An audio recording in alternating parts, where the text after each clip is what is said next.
everyone, my name is Miranda and today I'm here to discuss episode 9 of Never Stop Blowing Up from Dimension 20. Now this is the second to last episode. I cannot believe that we are already at this season's end. It has been such a wild, fun, bonkers, off the wall season that I literally feel like you can't encapsulate the feeling of this season in one sentence. Like, it's just impossible. I was actually thinking after I watched the episode, or maybe like halfway through watching it or something, but I was like, I need 20 more episodes of this. But I also don't think the cast could survive 20 more episodes of this because it's just the feeling of being in the action movie and just the most absurd things happening both player-wise, but then also that Brennan is throwing at you. I feel like it would just make you go mad after a while, right? Like we would see what they were like in episode 3 and the adventure party with the infamous Taco Cat NASCAR race car gender cascade. Like that would be who they are fully. And it's a fun place, but not a place that you want to go every single time. So I feel like this 10 episodes, I really hope that like now they have the idea of Wendell being the keeper, that they do decide to go back and maybe have another season of it, because I think it's just so fun.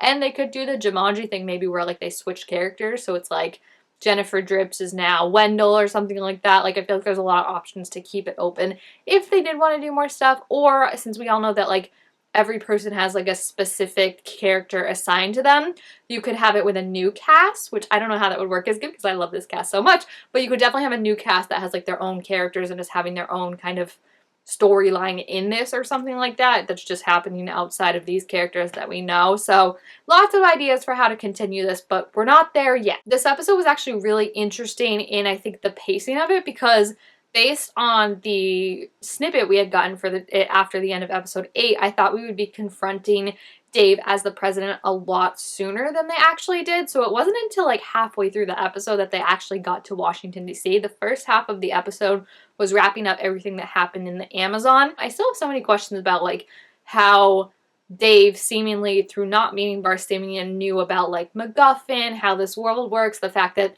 the rest of them were also sucked in. I mean, I guess presumably if you got sucked in, you would think, oh, maybe the other people in the room also got sucked in. It's a very full, like, villain turn for him to just be, like, an awful dude to now being like, I'm so glad you guys are here because I can't wait to kill you. Like, I was just, when he was, like, confronting Russell and he was like, which loser are you? I was like, my gosh, the hostility, dude. Like, you're the one that caused the video game store to fail.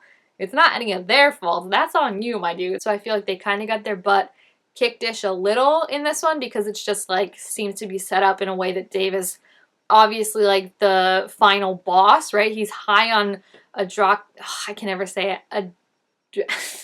I'm like truly trying to say it. I know I'm not gonna. Adrenal. It doesn't make sense. Like the words I'm saying don't make sense. Adrenal fluoxides, I don't know. I know it's APS, that's it. But he's hawked up on that, so like every single roll that they have against him now is a -5, and it just seems like absolutely impossible. I'm so glad that Iffy was able to get them the 3 other things, because I feel like, listen, I feel like I really did truly want to believe that Barsamian was going to come back if we poured the stuff on him. However, using all 6 bottles and then Brennan being like, oh, we've got 6 chances to get a nat 20. I'm like, okay, the odds of that happening are so statistically low. Not impossible, but just so statistically low. It's not like when Fantasy High season 1 where it's like Murph was rolling for like the cops to come and it was like the roll got less and less intense every time. And there have been a couple other rolls like that too. I don't remember what, but like those are usually lower, like once you get through a round. This was just like 1 round, so I was like, I don't really think it's gonna happen. I think the best thing that came out of that though was Alex's choice as Liv as Kingskin to be like, no, and take it for herself. I thought that was an amazing character choice. And also like Alex, I feel like you never see them like yell, and I don't even think that was really yelling. That would be like me if I yell. I feel like they just raise their voice somewhat louder, but I just love seeing Liv snap, because I feel like Liv is a character I relate a lot to, of like having these expectations placed on you and just being like, oh, like everyone is expecting you to do this, and like not even questioning like what you want, but also then like you don't even really know what you want because you've never given that option to try and figure out. So her just like snapping in that moment and being like, F all of you, screw all of you, like it all just coming out because it was obviously directed at like everyone she's ever interacted with, right? That's just assumed that she's gonna just go the path and doesn't really consider like what she even wants. So her being like, I'm tired of it. I don't even know this guy. Like, I do everything for everyone and I want to do what I want. And then running away, I thought was narratively a beautiful choice. I almost kind of wish that Russell hadn't caught Liv as quickly, because I do think it's sweet that like you snap like that and your friend's immediate reaction is to be like, no, I'm gonna go get you, and like, I'm not letting you be alone. I do think that's sweet. I just kind of wish Liv had had more time on her own just to kind of settle in, because even with like Russell talking to her, he was like, you ready to go back? And she's like, I don't want to, but I will. And I just feel like I wish she could have had some more self-discovery time, you know? I do really, really relate, I think, to what she was saying, though, of like, you snap like that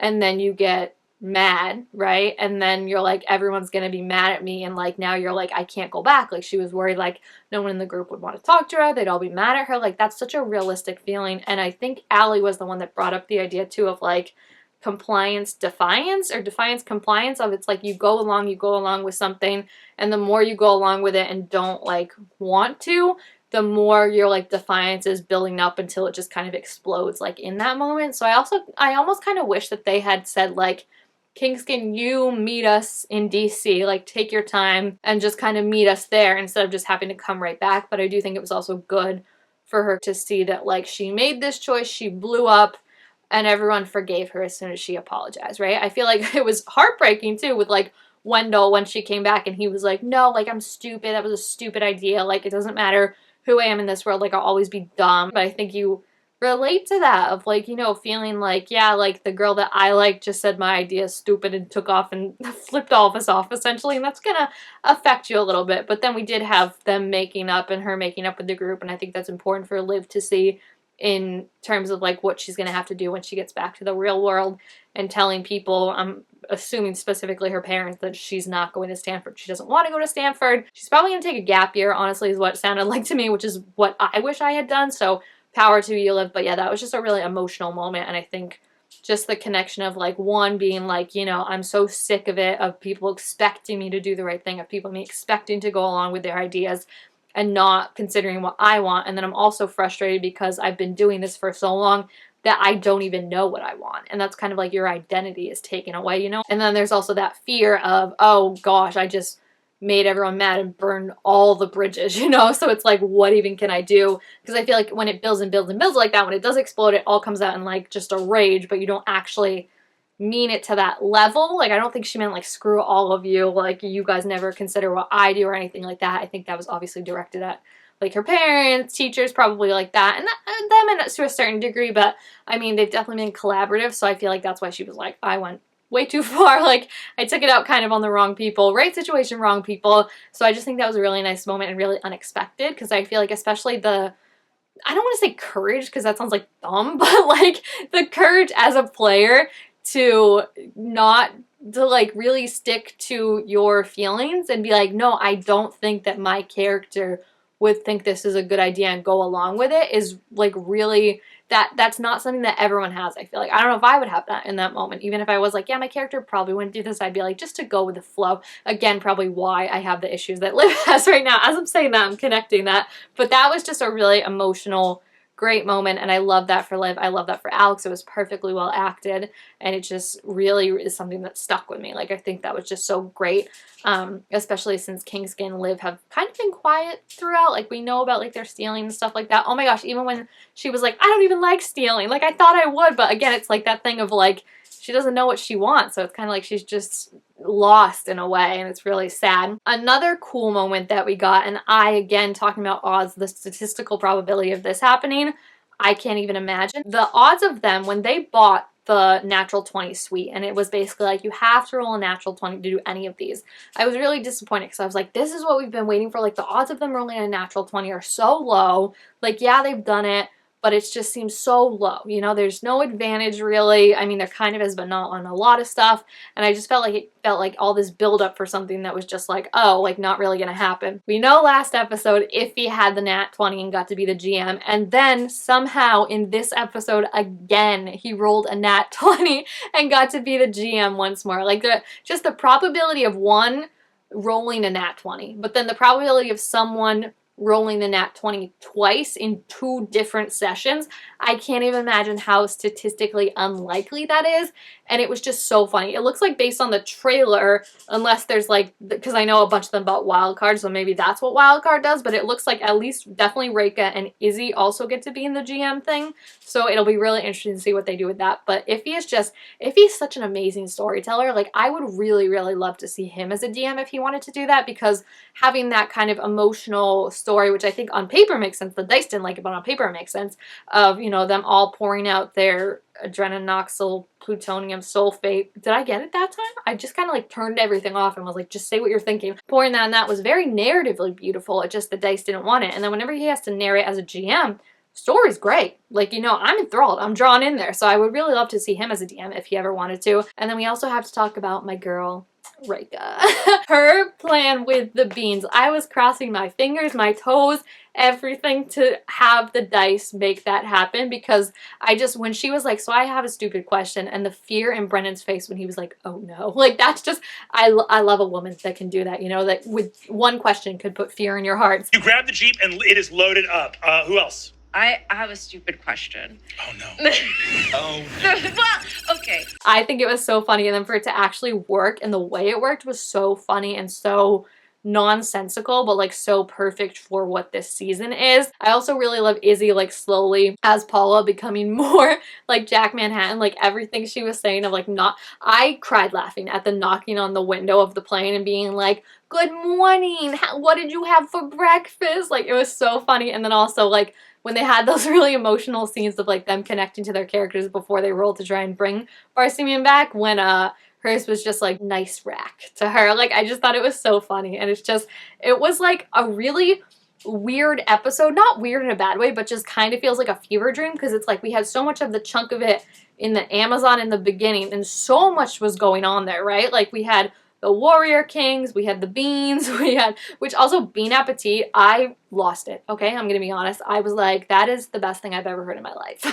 Reika, I continue to fall in love with you. But yeah, we had the beans, we had everything that was like Jack riding a missile and stuff like that. We had the scene of them trying to bring Barsimian back, and there was just so much stuff packed in that to then realize like all that had happened in like an hour and there was still half an episode left when they went to DC was, I literally felt like I just watched like 2 episodes in one. Like I got a deal or something, because it literally felt like they worked so well together. It wasn't like one felt more coherent or better than the other, but it was like they're just, I think it's because they're such opposite settings, right? Like one, you're in a jungle, there's planes flying over you, people are like bombing you and everything like that, and then when you're like DC, the White House literally is rising from the ground into a plane. Like it's just so different, but they work so well because it is kind of like that action where it's like, oh, you do this, and then really, like, realistically, it probably took you like 12 hours to get to the new location, but for us, it's just the cut of a scene and you're in this completely new place. So I think that was really fun. I also, the gag of like Kingskin dressed up as a senator and then like walking up the crane to work, just being like, just going to work with all the Warrior Kings disguised as like security guards behind him, cracked me up. There's so many visual gags this season that just like make me laugh so hard, and that's why I'm also really glad that we kind of get the cartoon drawings for some of it. I wish we had more of those. Like honestly, I know it's so much work, so I know we never will, but like if someone could hand draw and animate like the entire season, or at least just like every single scene that's so funny, which is realistically every single scene, I would love that. Like if I'm a millionaire, that's what I'm spending my money on, okay? Probably a billionaire actually with inflation, but that's what I'm spending my money on. I'm so excited to see how they're going to take down Dang. I'm nervous, obviously, but I really feel like I have confidence that they will all make it out of this. I hope they all make it out of this. There's also like some unanswered questions that I don't know if we'll ever get answered, like with a Slicer with G13. I don't know if we'll have that answered. Dave like figuring out all this stuff. Santo Patron and how involved that is. And then also Archimedes contingency and just like kind of stuff like that, but it's just kind of more like housekeeping stuff, so I don't know if we'll actually get that answered or not. I also want to have a good amount of time devoted to them being back in the video store and like taking the lessons that they learned with their lives, and I still kind of want to Russell and Paula kiss, okay? I feel like Paula's over her crush on Russell now that she saw him, like, so sad and alone. I love when Izzy was like, so Paula's kind of taken, and Jack, too, has kind of taken in, like, Jennifer and Russell's sad life, and they cut to Allie being like, excuse, like, it was the same look they made when oh, what were they doing in junior high where someone said something and Allie was like, keep my name out of your mouth. Oh, I think it was Riz's mom maybe was saying like that she's not the best candidate to be president, and Kristen was like, keep my name out of, like, that was the same exact face. So yeah, I'm really excited. I have high hopes for it, and I'm really gonna miss this season. So yeah, if you have seen this episode, please feel free to leave your thoughts about it and your theories for what's gonna happen in the next episode and what twists will be revealed and everything like that. Thank you guys all so much for watching, and I will see you next time. Bye!